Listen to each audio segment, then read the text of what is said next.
रामायण रामायण शब्द का मतलब क्या है?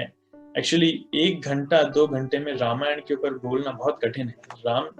रामायण ग्रंथ इतना बड़ा है, इतना विशाल है, वो समुद्र के समान है। उसमें सीखने के लिए इतना इतना कुछ है कि 1-2 घंटा तो ऐसा लगेगा हम 1-2 बूंद भी नहीं ले पाए।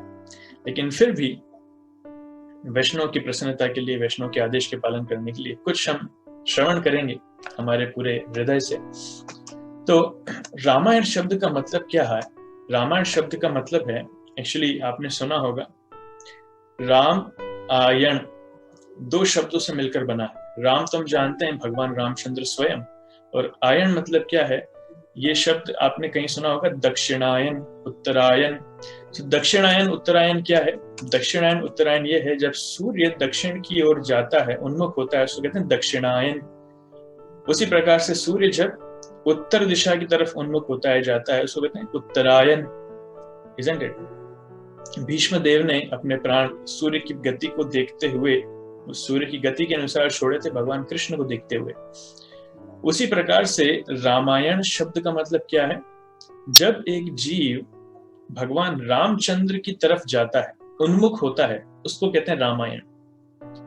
तो रामायण पढ़ने का उद्देश्य क्या है कि एक जीवात्मा का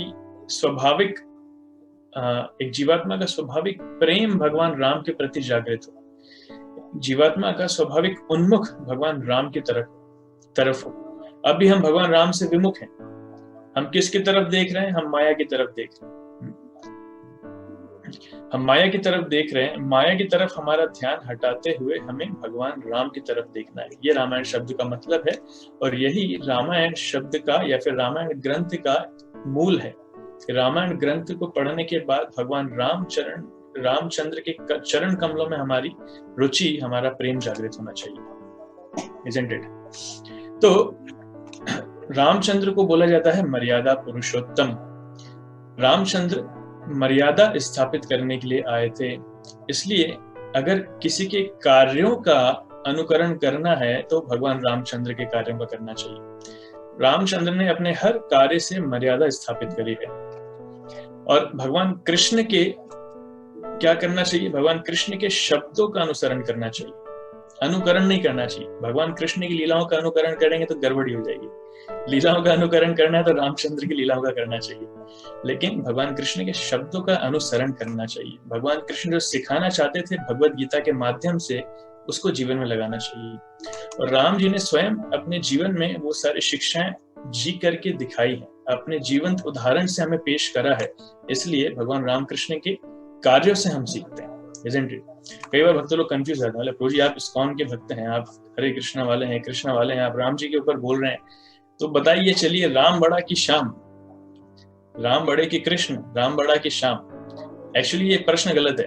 जब कोई व्यक्ति ऐसा प्रश्न पूछता है, कई बार हम भी कंफ्यूज हो जाते हैं, भगवान राम बड़े की श्याम, तो उनसे पूछना चाहिए, आप बताइए कि कूली बड़ा की डॉन